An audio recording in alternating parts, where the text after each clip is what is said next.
Hi, welcome to the Gabster channel. My name is Gabby and today we're going to talk about the Canon 200 to 800 lens. We're going to talk exclusively about the video quality. The 800 reach is simply amazing. I could never imagine how close I can get now. This was shot on a dark, rainy day and the visibility was not the greatest. It was very windy as well, and also the wind was throwing rain on my lens. Despite that, the quality of the images speaks for itself. Heavy winds and 800 don't go great together, but I still managed to get some great shots. And f9 is great when you have multiple subjects. It's a perfect depth of field. So the next scene was also shot on a dark day. It was also very windy as well. This was taken from quite a distance, and you can see that the detail is still there in the image. And on the autofocus was very good, and it kept a good track of the eagle here in flight as he was flying towards me. I was very lucky. Often they just fly the other way, but that day I guess my luck was good. And here's a little bit of the same branch here. He's eating a piece of fish, I believe. And you could see the detail in the feathers is also quite good.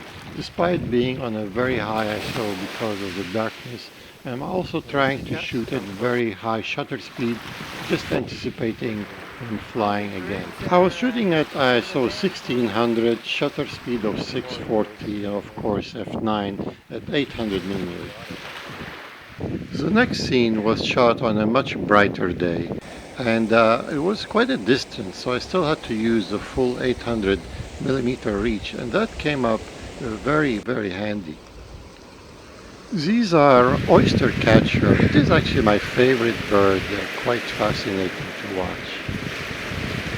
With the extra brightness of the day, the quality of the image dramatically increased, and the detail is quite astonishing on their eyes and feathers. I managed to catch this woodpecker while I was shooting the oyster catchers, and it was quite interesting to watch. The compression at 800 millimeter is quite something. You could see here the depths of field. At 800 millimeters, you need to be mindful of vibrations. The camera, the lens, becomes so sensitive to vibrations, more than what you're used to in your, let's say, 500 millimeters. Also, tracking a subject becomes quite a bit harder. But with the zoom lens, it's always easy to zoom out and then zoom back in just to keep the subject in place in case you lose track of it. The camera and lens kept focus quite well despite a lot of different things distracting the image.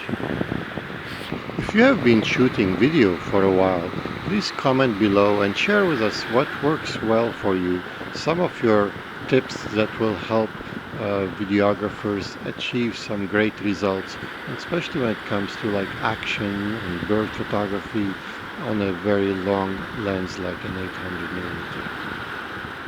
I just want everyone to consider the Canon 200 to 800 millimeters as a great lens for videography, because I think at the 800 millimeter reach it actually opens up some really unseen territory that we could not achieve before. If you like this video, give it a thumbs up and maybe consider subscribing to my channel. I'll put a link in the corners above for two videos, one for the 200 and 800 millimeter where I reviewed it a little bit, and also another little review on the 24 to 105 new Canon Z lens. Take care, and I hope to see you again.